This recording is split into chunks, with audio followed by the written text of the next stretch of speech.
Bonjour à tous, vous m'entendez bien? Super. Alors, bienvenue à cette conférence sur l'accessibilité numérique en monde débuté là-dedans. Est-ce que parmi vous, vous avez des petites notions d'accessibilité numérique ou pas? Très peu. Vous êtes bien tombés. Donc, je vous ai construit un site sur mesure. C'est un site qui n'est pas du tout accessible. Et je vais vous montrer comment le rendre accessible avec pratique. Mais avant ça, je vous rappelle un peu les chiffres. C'est selon l'Observatoire du respect des obligations d'accessibilité par l'Association Aveugle de France, seulement moins de 5% des sites web sont accessibles aux personnes handicapées. Ils ont audité environ 4000 sites et ce qui est ressorti, c'est vraiment le chiffre de moins de 5%, 3,51% pour être exact, respectent pleinement les obligations d'accessibilité. Et nous avons le rapport de Web in Mind, qui est un organisme international, qui ont audité sur 1 million de pages au hasard. Et là aussi, on a environ 5% de sites audités qui respectent pleinement les règles d'accessibilité. Autant vous dire que c'est rien du tout.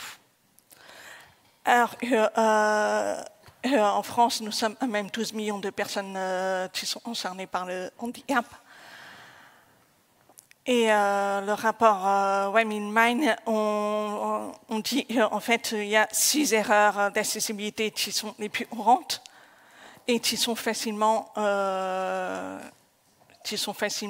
corrigeables. C'est donc je vais vous les montrer avec le lecteur d'écran et le clavier. Pour information, vous pouvez tester vous-même avec les lecteurs d'écran sur NVDA Windows, ce que j'utilise pour cet ordinateur. Vous avez Orca sur Linux, VoiceOver sur les Mac iOS, Tomback pour Android et Joe pour Windows. Voilà, donc ouvrez bien vos oreilles et vos yeux, parce que la petite souris, là, on ne va pas l'utiliser. Avant de commencer les cas pratiques, je vais tabuler avec mon clavier. Je tabule, il ne se passe rien. Je ne sais pas où je vais, il n'y a rien qui se passe. Pourquoi? À cause de cette valeur outside none, souvent les devs mettent, parce qu'ils se disent, le machin est rectangle sur les liens bleus ou noir, c'est moche, donc on va le supprimer, ça ne sert à rien. Sauf qu'elle a son utilité. Pour l'accessibilité, on a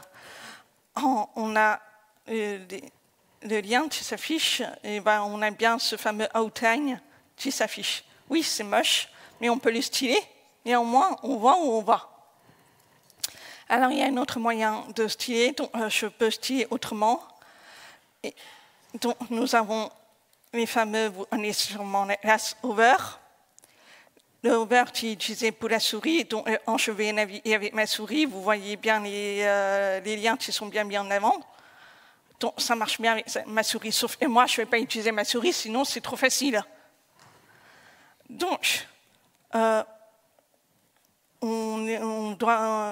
vous conseille de mettre vos focus visible qui vraiment va mettre les liens en valeur pour la navigation par le clavier. Donc, Hover pour la souris et focus visible pour le clavier. Donc, et ce qui se passe si je mets focus visible, vous l'avez vu, quand je désactive Outline, ça ne s'affiche rien. Et maintenant, voilà, j'arrive avec mon clavier à naviguer sur mes pages, sur mes liens. Je sais où je vais. On va pouvoir commencer. Donc, les cas pratiques. On va commencer par le cas pratique numéro 1, les contrastes. Est-ce qu'on arrive à voir là-dedans les fameux contrastes? On va essayer en thème sombre. C'est pas mieux. Donc, vous avez dans l'inspecteur de HUD, vous pouvez facilement vérifier si les contrastes sont bien respectés. Je vais remettre en R, comme ça vous verrez mieux. Et donc, dans les contrastes, on a vous avez... attends, c'est assez mal réfléchi. Voilà, c'est mieux. Ça arrive. Donc, vous avez ce qu'on appelle les contrastes de couleur. Donc, vous avez là un contraste ratio de 2,37 selon les règles d'accessibilité. On doit pouvoir avoir un taux de contraste supérieur à 3 pour AA et AAA à 4,5. Il est basé sur les normes d'accessibilité internationale, on appelle WCI.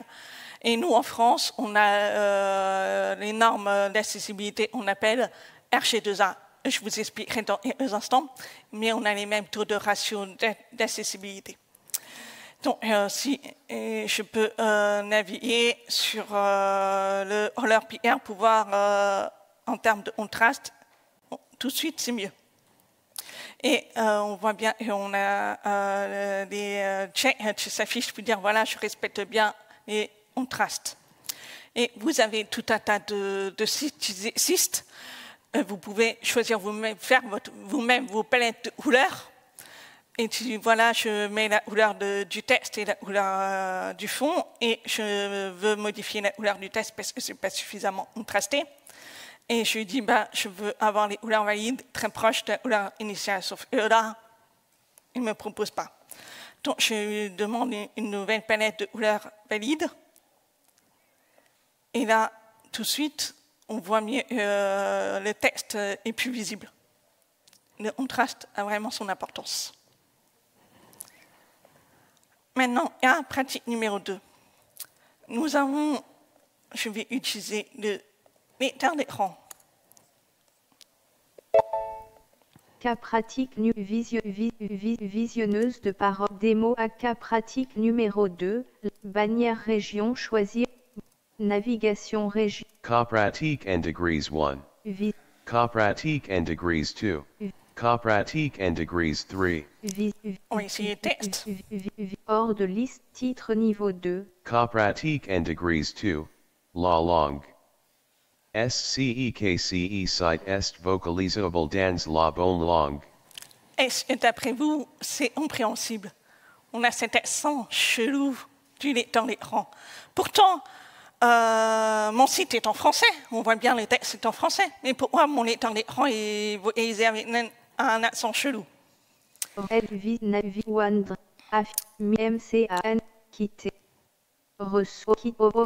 Alors, déjà, premier indice, vous avez sur toutes les pages souvent où tu vous affiche le pop-up qui vous dit traduire la page depuis l'anglais.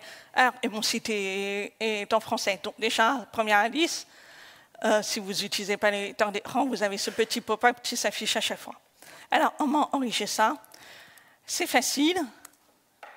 Vous avez vous générez un nouveau projet en HTML, que ce soit en React, Vue.js ou en Ular, on vous crée un nouveau projet par défaut, des fichiers HTML, et mettre en anglais. Et il ne faut pas oublier de changer cette valeur si votre site est en français. Et si vous avez un site en mode internalisation, vous pouvez l'implémenter dynamiquement. Donc là, je vais le mettre en français. Et on réessaye avec le lecteur d'écran.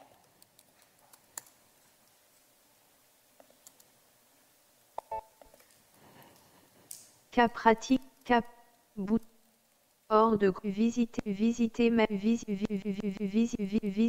hors de liste titre niveau 2 cas pratique numéro 2 la langue. Est-ce que ce site est vocalisable dans la bonne langue? C'est tout de suite compréhensible. Vous voyez? Il suffit de changer une seule valeur dans l'attribut langue. Ça ne coûte pas grand-chose en tant que dev de changer la valeur. Maintenant, passons à la pratique numéro 3.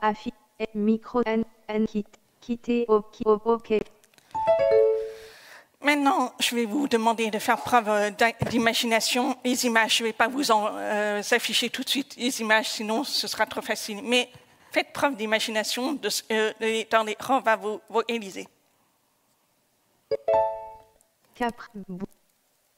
Lien Capra. Hors titre. Est-ce que graphique visuel Académie de Paris 14-11.png. Le nom du fichier. Il Il y en a qui, les devs, ils ne savent pas remettre dans l'attribut at, on met le nom du fichier. Et c'est après vous, c'est une information pertinente. Essayons une deuxième image. Graphique dessin d'Alan Barth. Le célèbre dessinateur met et dessin. Alors, enrichons ça. Montre affiché micro n kit ok. Alors,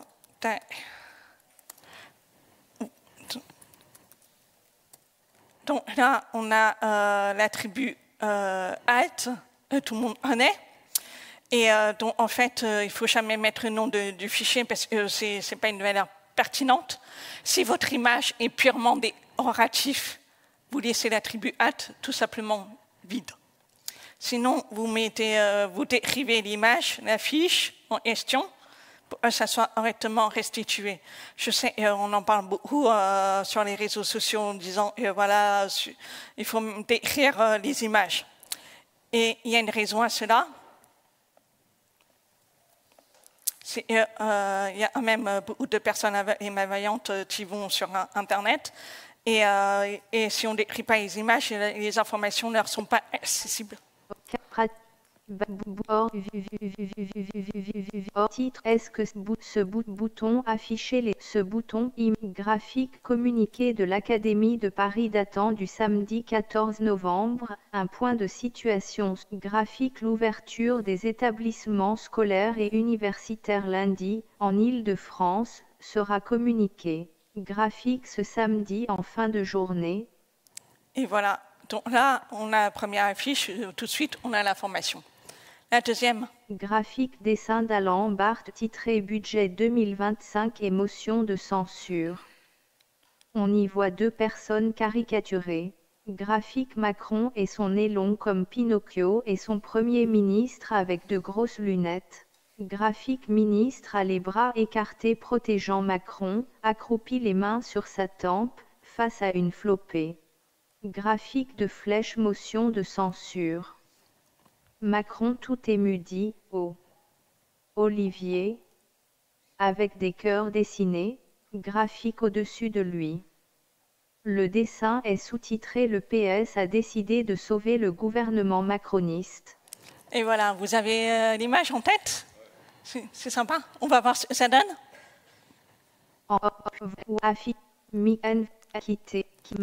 Oui, je sais, ça parle beaucoup les lecteurs d'écran. Il faut savoir que les personnes malveillantes qui utilisent les lecteurs d'écran utilisent le débit à une toute vitesse. Et on peut rien comprendre. Là, je vous ai mis à une vitesse pour vous compreniez. Et moi-même, étant sourde, j'utilise le visionneur de parole qui me sert de sous-titre pour savoir ce que dit les lecteurs d'écran et ça m'aide. Donc voilà les images. Tout de suite, on voit bien une information. On a véhiculé, c'est parlant. Donc là, l'Académie de Paris avait posté une image sur les réseaux sociaux sans attribut at et l'information qui est destinée aux parents. Et Sylvie, qui est aveugle, elle m'a dit, mais je ne sais pas ce qu'il y a sur ta fiche. Donc vous avez une image qui a du texte, décrivez-la. Et puis, l'image caricaturale qui vous a fait sourire, rire, et ben, ce serait bien aussi de partager cette émotion aux personnes malveillantes, que ce soit des paysages, des chats, ou tout ce que vous voulez. Tout le monde a un droit à l'information. Et aussi, mettre les informations sur l'attribut at contribue au SEO. Et aussi, quand vous avez des soucis de chargement de page, l'attribut at a aussi son importance parce que si ça met 3 plombes à charger, vous avez toute la description qui est affichée en attendant l'image s'affiche. Vous voyez, l'attribut at a son utilité en termes d'accessibilité. Passons au pratique numéro 4, et formulaire. Donc là, je vous ai fait un petit formulaire. Et quand j'envoie mon formulaire, je n'ai pas de message d'erreur, mais j'ai des adresses en rouge.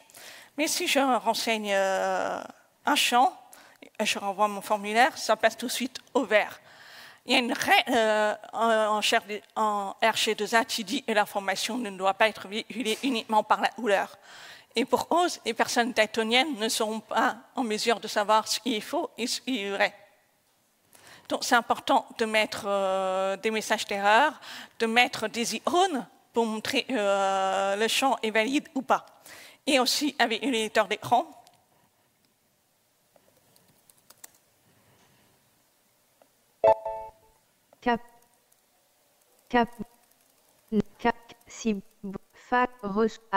Principale région.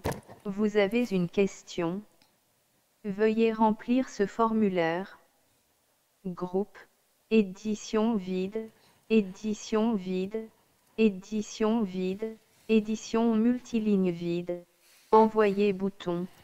Bon, je sais, je dois envoyer mes champs. Édition vide. Il y a un problème. Donc, on va enrichir ça. Affiche. Alors, on a une façon tout simple de enrichir ça.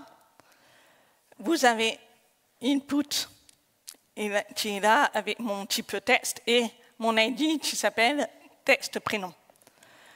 Et ben pour avoir l'étiquette, pour que mon label, votre prénom, soit verbalisé par le lecteur d'écran, je dois ajouter l'attribut fort qui contient le même nom et mon ID de mon input. Tout simplement.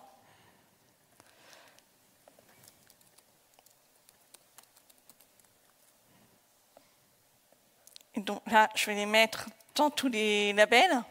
Bien sûr, on peut en faire un opposant et éviter de répéter 100 fois l'attribut fort, mais c'est pour vous montrer. Voilà.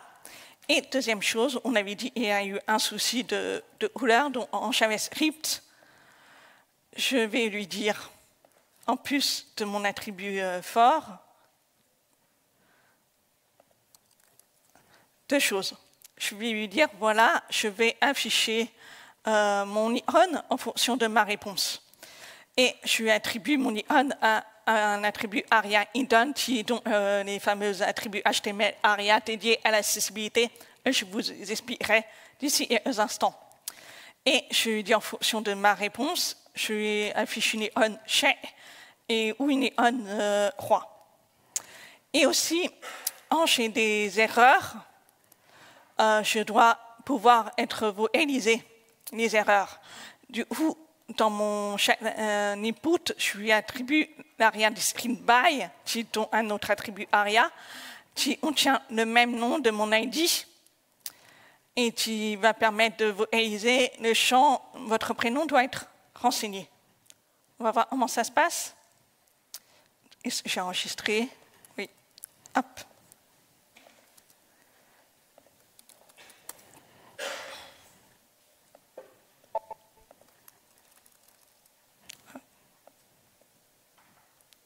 Et voilà, il s'affiche.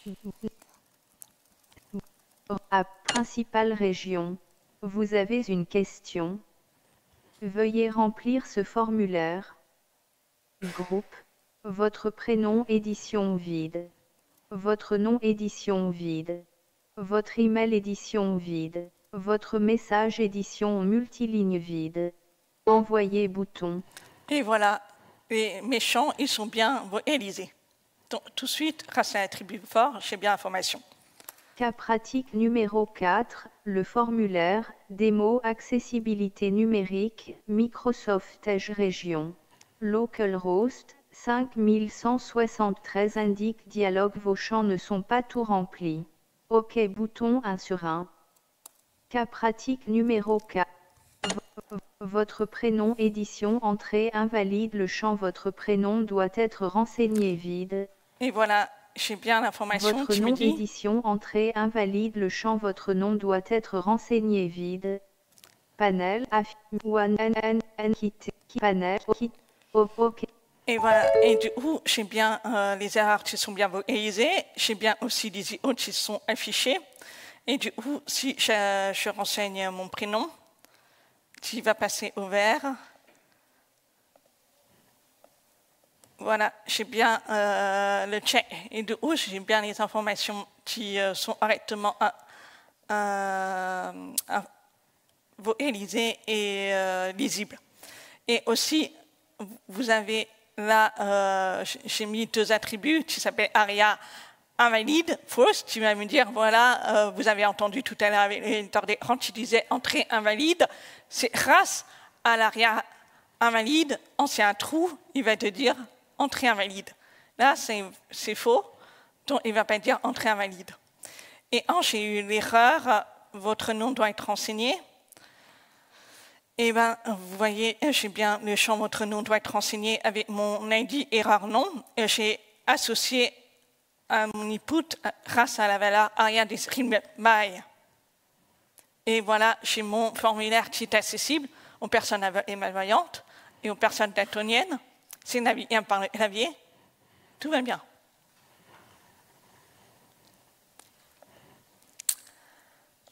Ensuite, nous avons les boutons.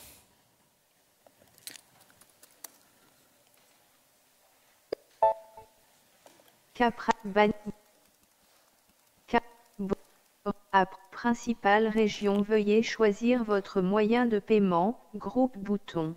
Bouton, bouton. Voilà. Et donc, nous, on voit il y a des icônes, mais les lecteurs d'écran, ils disent bouton, bouton, bouton, bouton. Et ce que je suis censé faire. Et donc, le problème de ça, il y a des images, ben, on oublie souvent de labelliser correctement les boutons. Démontrer la Il y a 3 façons de faire pour rendre accessible le bouton. Donc, vous avez sûrement entendu parler du fameux title, qui fait, voilà, on va dire le bouton, c'est Visa grâce à l'attribut title, on met sur mon bouton. Ou alors l'attribut ARIA, avec ARIA label, qui fait la même fonction que mon title, sauf que le title, il a le petit pop-up qui s'affiche tout type, on voit, mais l'ARIA label, il ne fait pas ça. Ou alors, vous avez une troisième solution, c'est mettre un span avec une classe qui s'appelle ScreenReader Only, et je mets un span. Et du coup, il y a la classe SR Only qui va permettre de hacher l'élément visuellement, mais qui reste réalisable au lecteur d'écran. Donc, vous pouvez le trouver partout sur le net et qui va permettre de hacher le texte, l'image ou tout ce que vous voulez pour ne pas être vu. À chaque fois, en mettant l'accessibilité, vous voyez, le visuel, il ne change jamais.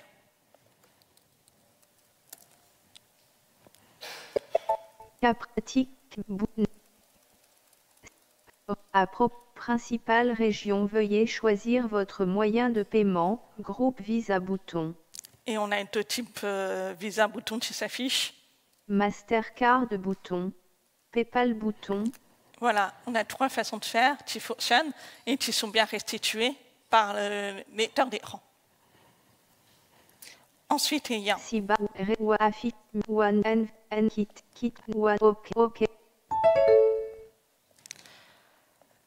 donc là, on a tout un tas de liens qui s'affichent chez 3 gardes avec des liens qui sont en savoir plus. Et des fois, sur les e-commerce ou tout ce que vous avez, il y a énormément de liens. Et du coup, les personnes aiment bien naviguer de lien en lien pour aller plus vite au lieu de scanner toute la page. Mais qu'est-ce qui se passe si on navigue sur des liens qui s'appellent en savoir plus? Est-ce que c'est le cas pratique principale région, en savoir plus lien, en savoir plus lien. Alors nous, on peut voir visuellement, il y a un titre, le contenu et le bouton. Mais si on cherche une information précise, il y a 10, 100, 1000 produits, et ici pour voir les produits. Et c'est d'après vous, ce sont des informations pertinentes. Et elle me dirait, mon amie Céline, elle me dit, mais moi, sur les liens, je ne sais pas où je vais, c'est comme une pochette surprise. Donc, ça ouvre une page, je dis, ah non, je ne sais pas celui-là, je veux.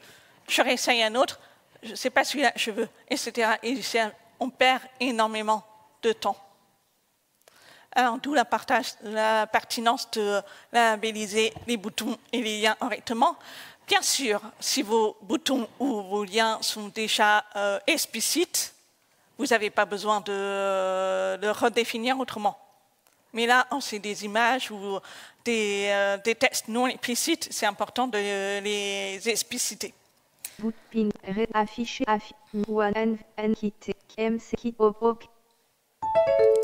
Donc, on va réutiliser les mêmes pratiques, les mêmes façons de faire sur les boutons. Je vais reprendre le libellé de mes titres et je lui dis voilà, title, en savoir plus sur le référentiel général d'amélioration de l'accessibilité. Ensuite, j'ai un autre titre, le système de l'État. Là, je mets aussi ARIA Label en lui disant en savoir plus sur le système de l'État. Et pour le troisième titre, vous allez deviner, je mets un span. Sauf que là, je n'ai pas besoin de répéter en savoir plus, vu que la formation est déjà là, mais je vais la compléter avec la en ligne en disant en savoir plus sur les audits d'accessibilité numérique. Maintenant, qu'est-ce que ça donne? Chargement. Principale région en savoir plus, lien en savoir plus sur le référentiel général d'amélioration de l'accessibilité. En savoir plus sur le système de design de l'État, lien. En savoir plus sur les audits d'accessibilité numérique, lien. Et voilà, j'ai mes liens qui sont explicites et le visuel ne change pas. Vous l'avez vu, pour débuter avec ces 6 erreurs d'accessibilité, il suffit juste, en tant que dev, mettre des attributs pour féliciter l'accessibilité. Mais parfois, je tombe sur des boutons qui sont des liens qui sont des boutons. Alors, je vais sur les règles pour l'accessibilité des contenus web, WCAG, bouton. Donc là, il me dit c'est un bouton. Okay, donc je vais m'attendre à ce qu'il y ait un pop-up qui s'affiche. Je fais entrer. Chargement terminé. Et donc là, j'ai une page qui s'est ouverte. Mais je n'ai pas eu l'information. Il y a une nouvelle page qui s'est ouverte. C'était un lien. Mais c'est un bouton. Et du coup, la personne qui va être sur la page et qui va attendre quelque chose, elle va voir c'est un pop-up, donc elle va consulter le pop-up et elle va chercher à fermer, sauf qu'il n'y a pas le bouton fermer, vu que ce n'est pas un pop-up, ou revenir en arrière, elle ne saura pas, vu que c'est un nouvel qui s'est affiché. Donc, je sais, et on n'est pas très bon en CSS. Moi, la première, je ne suis pas une designeuse, mais je fais un minimum pour mon bouton ou mon lien. Je voudrais, si mon lien veut ressembler à un bouton, j'applique le CSS sur mon lien, je veux dire, voilà, ça ressemble à un bouton. Même chose pour le lien, je veux mon lien, il ressemble à un bouton, donc je fais le style. Il y a une règle qui dit, on va éteindre l'écran. Il y a une règle sémantique qui dit, un bouton, ça fait quelque chose. Et un lien, ça va quelque part. La sémantique, tout ce que je vous ai montré depuis le tout début, le HTML qui existe depuis 30 ans, a une raison d'être.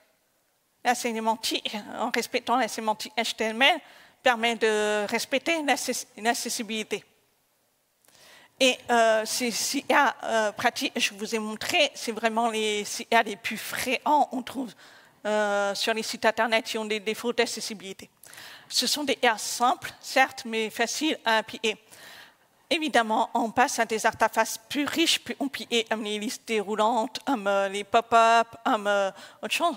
Les carousels, ça devient un peu plus compliqué. Mais si on peut, dès le départ, commencer par là, on peut commencer par ces pratiques, ces astuces que je vous ai données, c'est à appliquer. Et j'ai oublié de dire que si votre lien ouvre sur une nouvelle fenêtre, c'est important de le préciser. Alors, qu'est-ce que je fais avec tout ça? Est-ce que j'apprends quand je fais des erreurs d'accessibilité? On est humain, on peut oublier de mettre des attributs hâte, on peut oublier de mettre des étiquettes, ça peut arriver. Alors, il y a des extensions qui permettent de détecter des erreurs d'accessibilité, mais pas tous. Par exemple, les tests automatisés essai, elle peut dire, voilà, vous avez oublié l'attribut hâte, vous n'avez pas respecté les contrastes, vous n'avez pas mis les labels ou mis les étiquettes sur les champs des formulaires, ça peut vous faciliter le travail. Et vous pouvez mettre ça en place dans les contrôles continus dans les CI. Mais attention, ça ne fait pas tout. Ce que je vous ai montré, ce sont des tests utilisateurs qui nécessitent eux-mêmes de la part humaine. Les tests automatisés ne vont pas savoir si les boutons sont correctement usables, si les liens sont usables, si on affiche bien correctement les boutons, ou si les images sont pertinentes ou les boutons sont pertinents. Et aussi, si c'est la bonne langue, comment on peut savoir? Alors, oui, vous pouvez créer vous-même vos propres tests unitaires. Je l'ai fait. Test.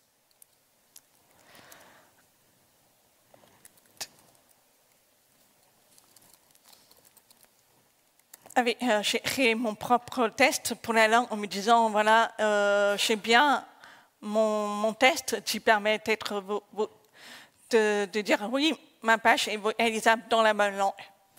Il peut être utile quand vous avez un site en externalisation, s'assurer quand vous changez la langue, est-ce que c'est bien restitué dans la bonne langue. Donc, ces tests-là, ça peut être utile. Vous pouvez créer vos propres tests d'accessibilité avec Playwright. Il y a un article de ma collègue Manon qui avait écrit là-dessus, et je vous la conseille, et dans les ressources, je vous donnerai tout à l'heure. Et donc, avec les tests automatisés, vous pouvez les mettre en place avec Automation sur Azure, sur GitHub. Et ça est une agence dédiée à l'accessibilité qui a mis en place les tests automatisés. Par exemple, je vais revert les fichiers parce que sinon mes tests seront en vert.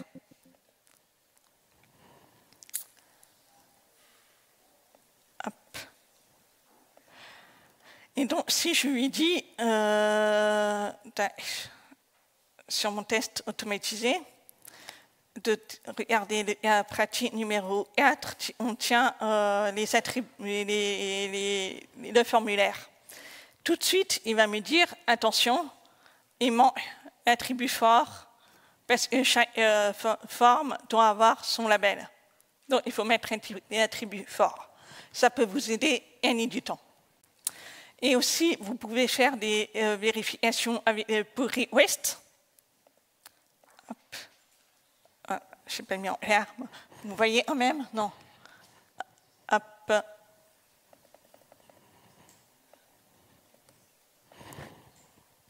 C'est un peu mieux, voilà. Donc, et donc là, j'ai les pull requests, tu vas access lint, tu vas me dire, attention, vous avez des soucis d'accessibilité, le nombre d'arrows qui n'existe pas, ou tu manques un label, un attribut fort. Donc là aussi, ça peut vous aider à gagner du temps. Mais gardez en tête que c'est important, rien en place, des tests utilisateurs pour vraiment tester si la navigation clavier fonctionne. Parce qu'il peut y avoir des surprises, des attrapes, je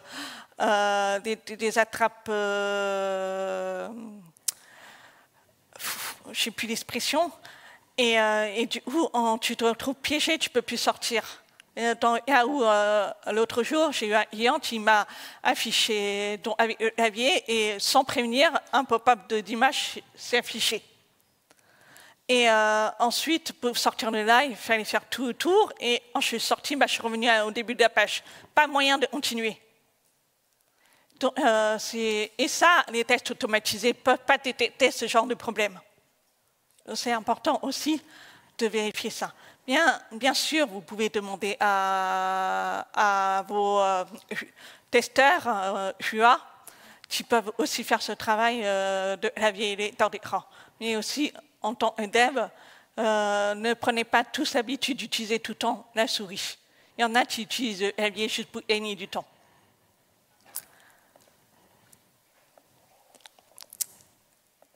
Donc, je vous ai parlé des attributs ARIA. Donc, ARIA, qui veut dire Accessible Rich Internet Application. Donc, c'est une spécification qui propose la possibilité de définir sur les composants simples et riches une description des rôles, des états, des propriétés, de manière à ce qu'ils soient reconnaissables par des utilisateurs et utilisatrices de technologies d'assistance. Donc, avec les attributs ARIA, on félicite la navigation au clavier et la restitution des informations via le lecteur d'écran, ce dont vous avez vu. Mais attention, si vous utilisez mal ARIA, ça peut poser problème. Donc, il y a une règle qui dit, si vous ne connaissez pas bien ARIA, abstenez-vous. Vous avez entendu parler par les lecteurs d'écran qui disaient page ouverte sur un lien. Et ben, c'est grâce à mon ARIA current qui me dit, voilà, je vais utiliser la page ouverte. Chez l'ARIA Live, je ne vous ai pas fait la démo, mais en cas de message, par exemple, quand vous avez un pop-up d'alerte qui s'affiche, et ben, l'ARIA Live va pouvoir informer la personne en disant, attention, il y a une alerte qui va être restituée. ARIA Hidden, je veux cacher par exemple les icônes, parce que les icônes, certains icônes sont vocalisables par le lecteur d'écran, mais pas tous. Et quand ils sont vocalisables, ça fait des descriptions un peu cheloues, c'est pas pertinent, et c'est pour ça que c'est important de les cacher. Et donc, si on veut empiéter l'information avec l'icône, on met un span et un insert only, tout simplement. Et ARIA précède, qui permet de vocaliser celui qui est enfoncé ou non. Ça, je vais vous montrer.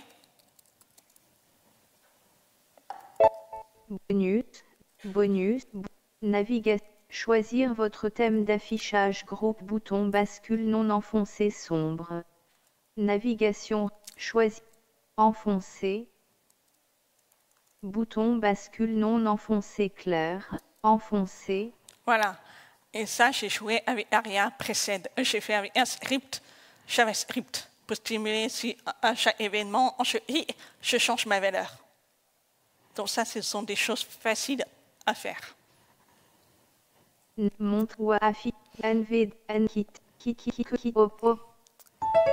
Alors, j'anticipe un peu les questions parce que c'est tous souvent les mêmes qui reviennent.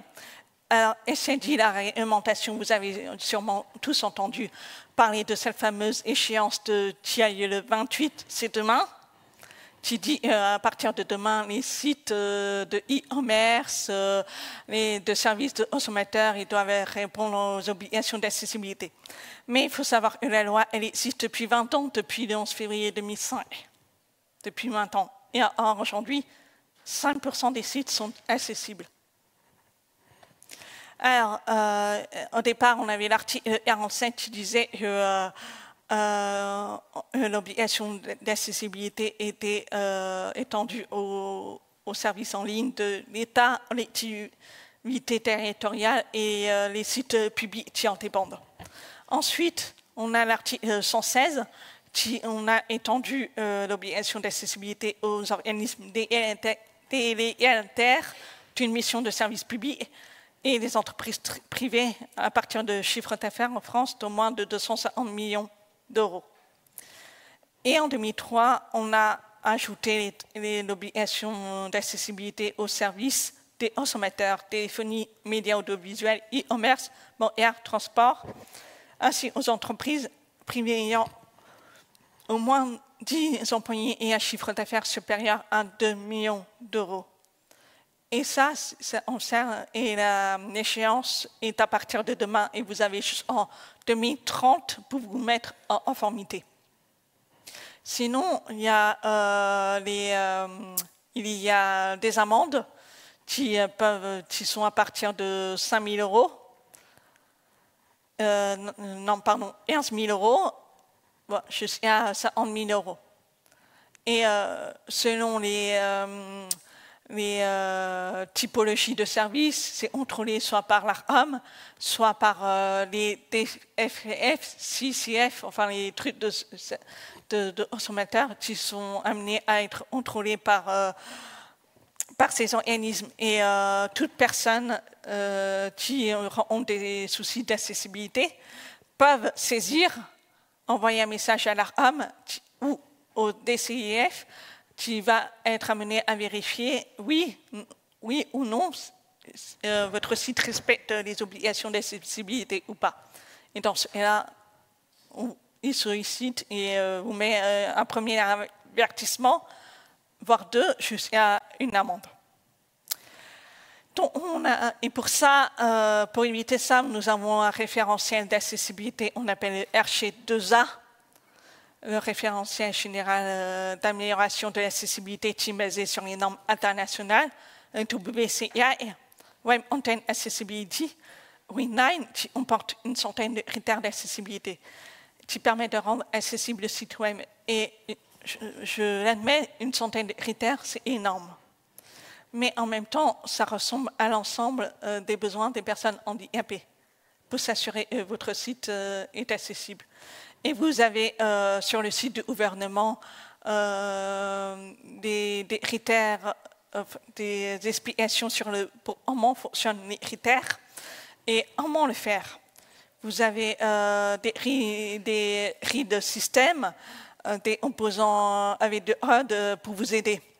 Donc, vous avez une liste comme ça, et il y a aussi des extensions. Chrome qui permet de vous aider à voir si vous respectez les critères ou pas. Et c'est là où on va parler de est-ce qu'on peut utiliser des outils de surcouche ou de l'intelligence artificielle pour rendre accessible. Alors, les outils de surcouche, ce sont des fameux plugins on voit sur des sites et qui disent voilà, mon plugin il rend accessible. Vous n'avez rien à faire. Oui, mais non. En fait, ces plugins-là, ils vont répondre à certains besoins d'handicap, surtout pour les personnes qui signent changer la police ou changer le contraste ou certains noms. Mais le problème de ces plugins, ça rentre en conflit avec la navigation clavier et les lecteurs d'écran. Et il y a une alerte du gouvernement qui disait que les outils de surcouche ne respectent pas les standards d'accessibilité. Et le seul moyen de rendre accessible, c'est mettre les mains dans le HUD.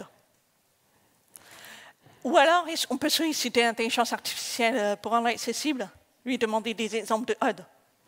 D'après vous, combien de projets sur GitHub sont accessibles? Parce que Pilot, il se base sur les projets sur GitHub. 1%? Moins d'1%? Du coup, si on va demander au Pilot de rendre moins accessible un site Internet, il va faire des erreurs parce qu'il n'a pas appris correctement l'accessibilité numérique. Et j'en ai fait l'expérience. Je lui ai demandé de me respecter les couleurs de contraste entre les textes et l'arrière-plan. Et il a fallu que je m'y prenne 3 fois jusqu'à qu'il respecte ma demande. Parce que lui-même, il a eu des hallucinations en disant voilà, je propose une palette de couleurs qui est accessible et quand je teste, le ratio n'est pas respecté. Il me dit ah oui, effectivement, le ratio n'est pas respecté. Donc je propose tant de couleurs.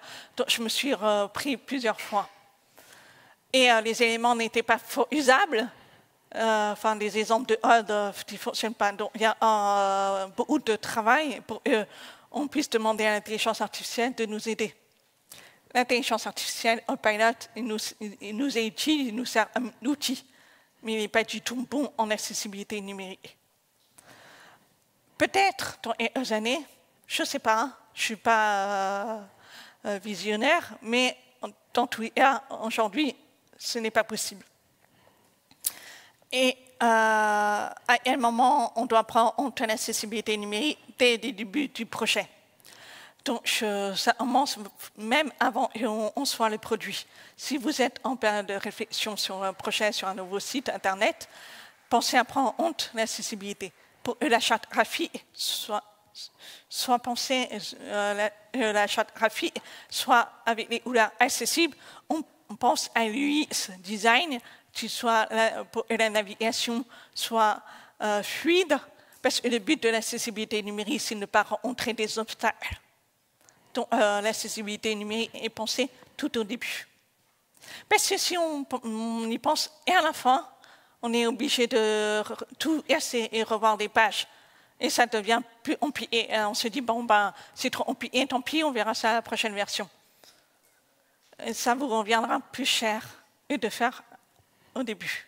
Donc, c'est important de prendre en compte l'accessibilité dès le début du projet. Donc, vous allez récupérer ce projet. Vous avez tout un tas de ressources avec les outils de test qui vous permettent de vous aider avec des états de livre, ou même faire des propres audits de conformité, mais ça ne dispense pas des audits faits par des spécialistes, des agences d'accessibilité qui vous diront si votre site est conforme ou pas.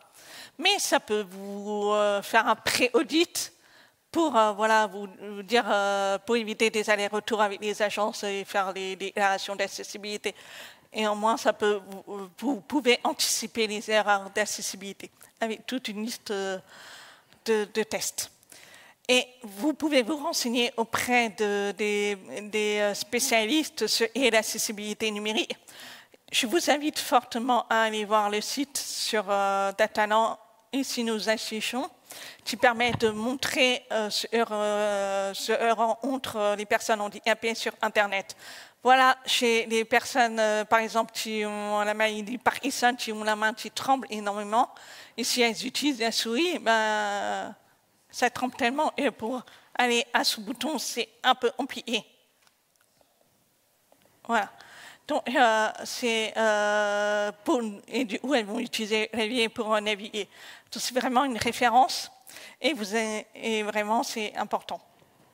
Et je vous ai parlé des composants et modèles. Si vous ne savez pas faire des interfaces riches, vous avez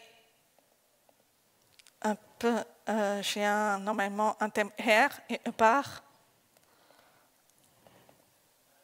Donc, vous avez une liste de composants, je ne sais pas si vous voyez, qui s'affichent. Et du coup, si vous ne savez pas faire un arc-en-léon, vous avez des démonstrations, des exemples de code qui vous disent comment faire avec le HTML, avec le CSS et le JavaScript, si besoin. Et donc, ça vous permet de gagner du temps. Si vous ne savez pas comment rendre accessible certains composants. Et vous pouvez même faire vos propres RIN systèmes qui soient accessibles. Parce que si on prend des packages tout faits sur les frameworks JS, souvent on perd un temps fou à les rendre accessibles. Parce que les composants à l'origine ne sont pas pensés forcément à l'accessibilité. Donc le mieux, c'est de faire soi-même. Si vous avez envie d'aller plus loin, parce que ce que je vous ai montré, c'est vraiment la base de l'accessibilité, les 6 erreurs les plus fréquentes, vous pouvez vous faire accompagner, vous former auprès des agences d'accessibilité chez ACS42 qui proposent des formations certifiantes ou des agences Atalan, OBSAE, IDEOS, OENA, Tanauru et Demisis. Et vous pouvez vous accompagner, faire les audits. Et vraiment, ce sont des personnes que je connais bien qui peuvent vous aider. Et pour conclure, je ne me suis pas présentée, mais je m'appelle Emmanuel, donc je suis une sourde de naissance. Et pour moi, au début, l'accessibilité, c'était les sous-titres dans les vidéos. Là, aujourd'hui, après c'est accessible pour moi parce que j'ai les sous-titres automatiques. Alors, je ne sais pas si c'était correctement compréhensible. C'est moi qui parle parce que j'ai un accent de personnes sourdes et l'IA n'a pas l'habitude de voir à des pieds. Donc, vraiment, mais les sous-titres m'aident énormément. Et un jour, j'ai rencontré une personne qui me dit, mais et nous alors, nous aussi on a besoin d'accessibilité. Et c'est pour ça que je me suis formée chez SS42 pour apprendre l'accessibilité numérique. Et ce que j'ai appris, je vous l'enseigne.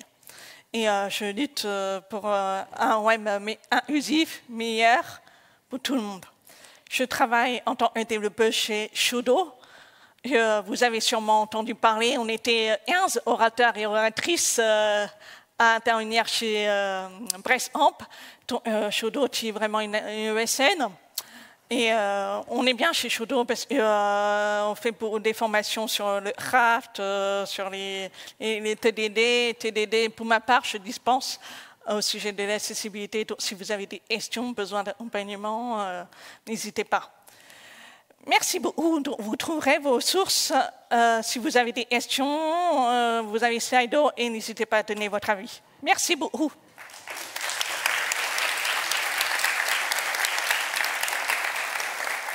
Donc, si vous avez des questions, si vous avez envie d'être anonyme, posez des questions sur Slido ou sinon, on vous passe le micro chez les sous-titres.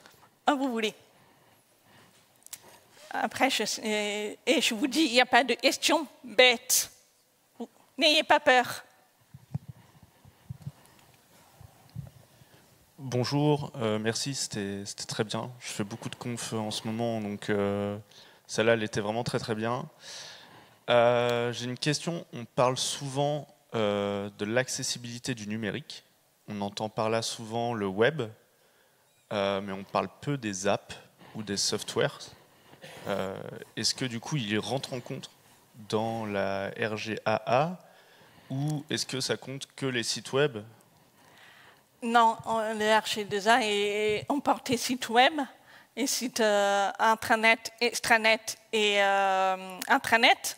Et enfin, parce qu'il y a des personnes handicapées qui travaillent aussi dans les entreprises, donc si des outils de travail ne leur sont pas accessibles, elles ne peuvent pas faire leur travail.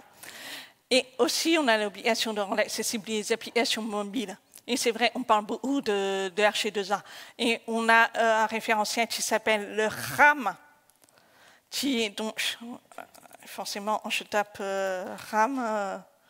Voilà, c'est un référentiel de l'accessibilité des applications mobiles. Donc, vraiment, ça a été édité par le Luxembourg avec l'aide de SS42 et du coup, vous avez ce site qui est très bien, qui vous explique comment créer l'accessibilité, appuyer l'accessibilité sur les applications mobiles. Mais sinon, vous avez les guidelines d'Orange.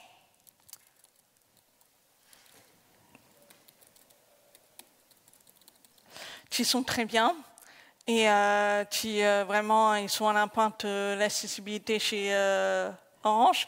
Et du coup, on vous explique comment faire sur Android, sur iOS, comment tester, auditer, comment développer. Donc, il y a vraiment des boîtes à outils. Le souci qu'on a, c'est que les informations sont un peu dans tous les sens. Et prochainement, il y a une association qui va s'appeler Ali France, qui va réunir toutes les ressources pour vous aider, parce que c'est vrai, c'est galère de trouver les informations, on n'est pas. Donc, voilà, l'application mobile il doit être accessible. Merci. Autre question? Merci pour cette présentation. Moi, j'avais une question sur la partie lecteur d'écran. On a vu que c'était assez long de scanner une page avec un lecteur d'écran. Est-ce qu'aujourd'hui, il y a des outils qui sont en cours des travaux qui sont faits avec l'IA, notamment pour analyser une page web et faciliter la navigation via l'intelligence artificielle, notamment un plugin, par exemple, sur une page web ou autre? Non. Non, l'intelligence artificielle ne sait pas scanner automatiquement et auditer, parce que, comme je l'ai dit, la navigation au clavier, l'IA ne sait pas naviguer au clavier. Donc, ce sont des choses qu'on doit faire nous-mêmes. Et oui, en tant que dev, ça peut être compliqué à utiliser la première fois le lecteur d'écran, mais une fois qu'on sait l'utiliser, prendre en main, on s'habitue facilement. Moi-même, j'avais galéré au début. Et après, il y a des formations utilisées 6 pour apprendre à maîtriser le lecteur d'écran. Je sais, sur Mac, le lecteur d'écran et VoiceOver est très facile à utiliser. Mais sur NVDA, j'avoue, c'est assez compliqué.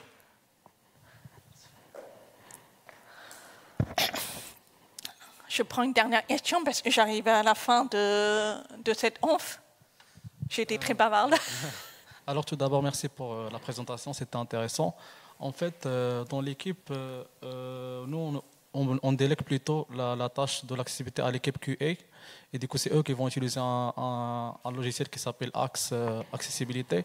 Et du coup, je voulais savoir, est-ce que c'est assez suffisant de faire ça? Et du coup, sinon, si vous avez d'autres logiciels qui sont vraiment performants, qu'on peut vraiment intégrer dans le flux de dev et de test. Donc, c'est ça ma question. Merci. C'est une très bonne question. Alors, ils sont vraiment très bons dans les tests automatisés, donc ils s'améliorent régulièrement. Souvent, les tests viennent de AC. Après, vous avez, donc je vais reprendre.